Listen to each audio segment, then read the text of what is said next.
大家好，歡迎收睇5月14號星期三嘅每日分析。今日嘅標題我想講港匯連環被沽或拖累港股暴跌。好啦，講之前繼續都係呼籲大家俾 like、免費訂閱同埋分享，亦都係提醒大家我所講嘅內容純粹學術經驗之談，不構成邀約，不構成投資建議。好啦，港匯連環被沽或拖累港股暴跌啦。好啦，今日個港股其實就都唔錯啊。少少氣勢如虹嘅，升咗532點，最主要就係個美匯又弱翻，加上個整體個嗰個貿易談判嘅氣氛繼續良好啦，特朗普啊美國嗰邊嘅團隊繼續都係放一啲善意嘅説話，可以話營造到嗰個嘅投資氣氛良好，所以咧港股方面咧都叫做有份跟升啦，可以話甚至被帶動升啦。但係後市咧其實有一個隱憂嘅，亦都係好多人都忽略咗啦。所以我就不妨就提醒下大家，港股有啲咩隱憂咧？背後有啲乜嘢可能會令到港股暴跌咧？當然個標題都提咗大家啦，就係個港匯啊。如果你個港匯繼續弱勢嘅話咧，咦會唔會拖累個港股暴跌咧？睇翻過去個往績，原來會嘅喎。好啦，一陣間咧就同大家簡單而詳盡咧去分析一下啦。呢個黃金應對黃金食巨浪嗰個方咧，其實都叫做圓滿成功。拍咗片擺上網噶啦。大家有興趣嘅話咧，不妨咧可以登記啦。付費咧就睇翻進修翻呢一個工作坊，因為因應翻呢一個金價而家現時上咗3000幾蚊啦，閒閒地枕住好多時候咧都過百蚊上落噶啦。所以咧造成一啲嘅大浪，所以咧變咗呢啲短期嘅一啲嘅每日咁大嘅波幅嘅大浪啊巨浪咧，點樣利用一啲嘅短炒方法，點樣利用一啲嘅食大浪嘅方法去食呢啲嘅巨浪啦。務求希望咧幫大家咧可以獲取到更加豐厚嘅利潤。好啦，呢一個咧就係裏邊呢一個嘅工作坊個內容嘅。所以變咗我呢度咧我就唔多講啦。最緊要就係關鍵個精髓就係點樣刀仔鋸大樹，甚至刀仔鋸森林啊。費用1988 2個鐘，有24小時重溫嘅。呢個24小時重溫咧係無限重溫，總之你24個鐘唔使瞓，基本上你都可以聽到10次8次嘅啦。好啦，亦都可以登入我嘅網站報名啦。如果喺報名之前有啲嘢想問嘅查詢呀，係用 WhatsApp 查詢嘅，965185586，唔好打電話啦，係 WhatsApp。我哋會根據翻 WhatsApp 嘅詢問次序咧而逐個解答。好啦，亦都係啦，我條片基本上都係好多人而家現時已經登記咗做會員啦。就裏邊包含有好多嘅一啲嘅第二部分一啲嘅詳盡嘅基本分析同圖表分析嘅。呢一個咧亦都係嗰個嘅會員啦。最多人登記咧就係銀同金呢兩個會員啦。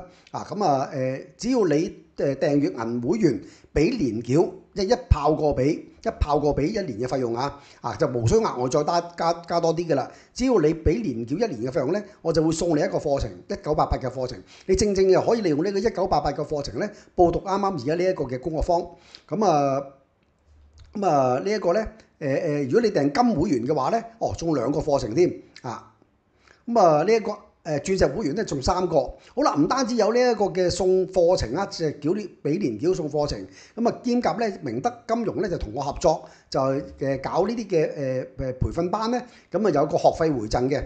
基本上今次呢一個嘅黃金工作坊咧，就付費到1、2嘅啦。一就係話你只要開戶口入5萬蚊，做一手單，已經咧你可以攞翻40%嘅學費嘅啦，已經係你冇聽錯，即刻攞40%嘅啦。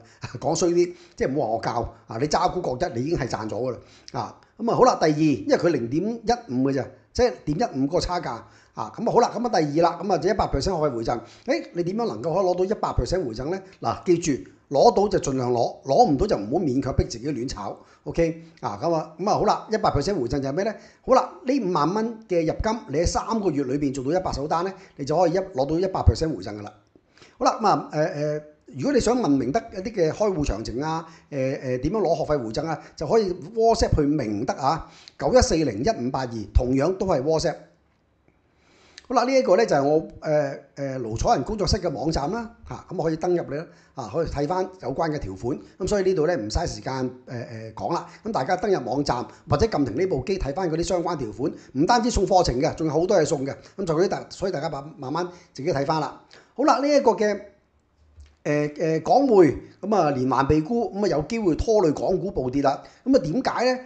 睇翻個形勢先。雖然呢個港匯咧，哇又升又跌早排美金弱，咁啊兼夾資金流入亞洲，咁啊連帶港匯都受惠，咁啊呢一陣咧都升過下嘅，咁但係升過下得嚟咧，咁啊sorry 呢個係港股啊，sorry 呢個係港股，candlestick 紅藍色嗰個咧就係港股，恒生指數咧，咁啊呢個周線圖，咁啊對等關稅爆發，咁啊跟住暴跌啦，好啦，咁啊呢一度咧，當時嘅港匯咧。就跟住咧就美金轉弱啦，咁啊港匯急升，加上資金流入亞洲都可以話，好啦，黑色呢個咧就港匯，咁啊美金一路升嘅喎，咁啊基本上個港匯一路弱嘅喎，咁但係咧港股咧就受惠於呢一個貿易談判，咁啊被帶動咧都有份升，咁但係呢個都有份升咧，大家要小心啦。後市咧個隱憂喺邊度咧？就係話你見到個美金對港紙咧，哇大佬勢如破竹嘅，基本上係咁啊如果你話睇翻過去美金強咁啊，港匯弱嘅話咧，哇喺個港股係跌到一坡碌嘅喎。好啦，先唔好話佢由呢個高位跌落嚟啦，咁啊基本上跌咗落嚟好多啊，咁啊跌到落去14,597點啦，呢一陣咁啊講緊係幾時咧？講緊係2022年嗰段期間啦，咁啊所以嗰陣時個港股咧，哇跌咗成萬點有多嘅，1萬點有多冇誇張。好啦，咁但係如果我淨係計翻一樣嘢啫，就係話個港匯一路跌到7.85啦。OK， 枕住呢段期間你見到啦，就係7.85嘅。你見到港股呢段時間咧，哇，枕住都係跌嘅。當然有反彈，反彈咪又再跌咯，跌到一仆個碌添。咁所以當時咧，我淨係計翻呢一橛仔啫，呢一橛仔就係話港匯貼住7.85嘅時間，原來港股一共跌咗7,900點。OK， 接近8,000點，絕對係暴跌，絕對就上面嗰橛跌落嚟我都唔好計到啦。因為當時個港匯咧一路弱嘅。個美金一路強啦，升到嚟7.85啦，頂住干預啦，咁啊金管局接貨啦，跟住咧抽緊銀根啦，所以變咗咧令到銀行體系結餘少咗啦，香港拆息香港嘅嗰個銀行體系結餘少咗啦，咁所以港息咧亦都係扯高啦，咁所以其實基本上咧呢一個情況下咧對港股係好不利嘅，相當不利所以咧第一個例子俾大家睇，港股喺港匯被追擊下，被沽嘅情況下啦，咁啊跌咗成8,000點嘅，基本上跌咗35%。好啦，第二劑啦，咁啊升翻啦，好地地啦，咁啊跟住佢又回升翻咯。OK， 好啦，咁之後啦，又嚟一鋪啦，又嚟多一鋪啦。咁啊美金強啦，咁啊港匯弱，咪見到啦呢一劑。OK，呢一劑。咁啊，所以之後咧，其實都係嘅，咁枕住其實都係反覆偏弱咧，咁及後先至叫做冇乜特別，然後先至回升翻。好啦，咁呢一橛咁啊跌咗幾多咧？跌咗20%，跌咗4,655點。咁啊，即係所以換句話講咧，哇，原來港匯弱勢，港股閒跌幾千點嘅喎，係喎，真係喎，由20%到35%不等嘅喎，由4,600幾點到呢一個嘅7,900幾點，成8,000點都不等嘅喎。好啦，咁所以嚟緊咧個港匯會唔會繼續偏弱咧？嗱，而家你見到呢一個啦，就係黑色呢一個咧，就係個港匯啦。咁樣升唔係美金，唔係佢升唔係港紙升，係美金升，港紙跌緊。所以而家現時係港紙急跌緊嘅。OK，呢個急跌嘅勢頭咧，睇嚟咧。係唔係好正常嘅？似係背後有啲友仔喺度搞震喺度沽貨因為你見到其他亞洲貨幣都唔係咁跌法嘅咁啊，所以咧變咗咧，其實基本上港紙咁樣跌咧，我怕咧，其實係咪背後有啲牛鬼蛇神喺度追擊緊咧所以有理冇理，大家都要小心噶啦。因為而家現時港股嘅上升某程度你問我係虛火嚟嘅。點解係虛火？喂，貿易談判咪就係個貿易談判咯。咁貿易談判係咪能夠可以令到香港經濟復甦啊？冇可能。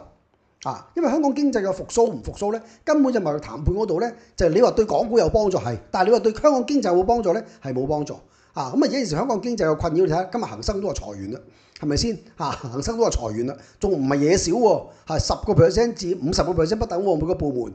咁一方面佢對個前景經濟即係擺到明就悲觀嘅啦。二方面就係話 AI 嘅出現咧，令到銀行好多嘅部門咧省卻咗人手啦。咁所以其實 AI 嘅出現咧，其實會令到好多呢一類嘅工種，銀行啊、金融啊、甚至會計師啊、律師樓啊，好多呢一類嘅工種嘅人員咧，都會嚟緊面臨失業㗎啦。呢個係好大鑊嘅問題就係話呢班人失咗業，係咪咁容易揾到工咧？絕對唔容易另一個重災區大家都知嘅啦，就係樓市啦。樓市方面大家都感覺到就係話，哇係咯，睇到啲新聞都係，無論新盤定二手盤，根本都要減價賣盤。咁甚至乎唔好話二手樓啊，新樓嘅賣盤都係要蝕住賣嘅發展商。你新鴻基西沙嗰度都係萬數啲蚊尺，純粹以事論事，以尺價嚟計，以質素嚟計，真係抵到爛。OK， 即係以呢一刻鐘嚟計嚇，係抵到爛嘅。我唔係幫佢賣廣告啊，冇收錢嘅，亦都唔會收佢錢。以事論事嘅啫。但係問題就係話，喂個前景得唔得咧？同埋有咁多供應，所以其實根本上咧，你啲新樓咧根本上就好難消化到咁多嗰啲嘅供應嘅。所以變咗嗰啲嘅新樓源源不絕咁樣供應法。嚟緊北部都會區又話唔知講緊幾多10萬個供應，哇嚇到你鼻哥窿都冇肉。跟住又話咩明日大嶼嗰邊我唔知啊，仲有冇做埋喺度啦？OK， 所以你話潛在嚟緊嗰啲不斷龐大嘅供應咧，你根本香港嘅買家邊有咁多邊有咁多啊？又移民走咗咁多啦，又北上大灣區移居啦。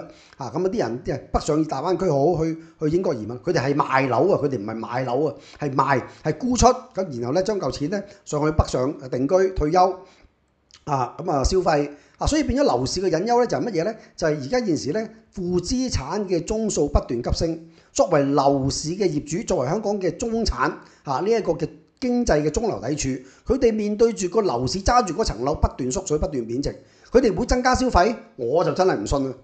但係大家咪死慳死抵咯？點解？死啦！負資產啦，而家點算咧？層樓又賣又唔係，唔賣又唔係，進退兩難。點解啊？原因就係一賣你咪抬錢咯。咁啱咁巧，如果失咗業咁點抬錢啊？啱唔啱先？所以變咗而家你現時咧好多失業大軍就諗啦，哇死啦！份工而家失咗業，揾唔到嘢做啦，又或者驚失業啦，份工危乎啦，咁所以你賣定樓咯，即係點啊？隨時喂大佬邊度揾錢供樓啊？同埋層樓隨時你而家唔賣，一到負資產賣，你仲要貼錢賣樓，點貼錢啊？揾鬼嚟貼啊？話即係咁講，咁所以其實基本上咧樓市呢個困擾咧，令到好多嘅業主啊、中產啊係心理上好困擾嘅，佢哋係唔敢亂使錢嘅，唔敢亂使錢嘅，所以變咗呢個樓市嗰個嘅隱憂咧一路揮之不去咧，其實根本上你香港經濟係冇運行嘅，嗰啲嘅消費力大減啦，嗰啲嘅地產發展商據説仲有4-5間危乎添，一啲嘅中型發展商據説亦都費事開名啦，係危乎啦，隨時爆噶啦。另一方面啦，你見到北上大灣區移居嘅人不斷增加，所以沽樓嘅人只會多買樓嘅人咧就只會少。好啦，另一方面你見到就係咩咧？嗰個嘅即係講完樓市啦，仲有個隱憂就係咩咧？就係嗰個嘅飲食業啦，北上消費導致飲食業而家出現咗困境啦，不斷有好多嘅飲食業結業啦。我身邊有啲嘅識嘅人，都係做咗飲食業嘅，都係失業，都係揾咗好耐工都冇揾，因為呢間又執，嗰間又執，嗰間又執，飲食業嘅工人突然間多咗好多 ，OK， 多咗好多。所以變咗好多時候咧，都去咩啦？亦都據我所知，有啲揸開的士嘅哥哥啊，成都唔揸的士，因為冇生意所以都轉去做揾第啲工，所以變咗令到嗰類嘅工咧，都係多咗人做啦，所以變咗難揾工嘅。所以飲食業都係存在住一批咧失業大軍，佢哋都係揾唔翻工佢哋都係揾唔翻工所以變咗你見到就係話。而家你恒生嘅可嗰啲又裁員啊，飲食業嗰啲又咁多結業啊，嚟緊有好多總之咧嚟緊香港失業率咧有機會咧顯著回升嘅。好啦，香港失業率顯著回升，咁你香港經濟唔通會好個股市會升股市會升，就算升都係虛火，佢唔能夠呢啲虛火咧長遠支撐住個股市嘅我唔相信呢啲係所以我只覺得咧呢一個嘅港匯嚟緊逼近7.85咧，大家一定要好小心。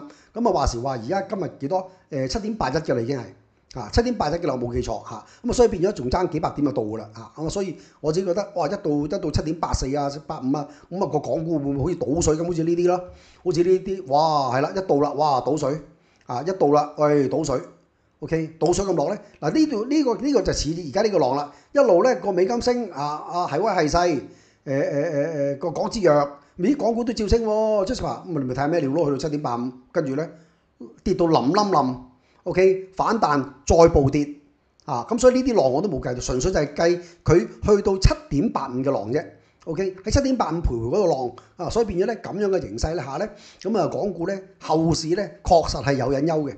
even 你話你哇貿易談判有進展係咁啊，如果你問我貿易談判有進展有氣氛好嘅，我都寧願買美股。OK 啊，咁啊美股方面唔會差得佢邊嘅表現啊，所以如果你話因為貿易談判而買股票指數期貨嘅話咧，咁啊應該買美股就着數啲啊。咁但係調翻轉啦，咁大家如果你話我炒期指嘅喎，如果 Jasper 正喎，你提供呢個行情，咁啊你自己咪報咯，我就唔係建議你沽啊，你自己去報啦，你自己去部署啦，你自己去決定啦，揸定沽啦。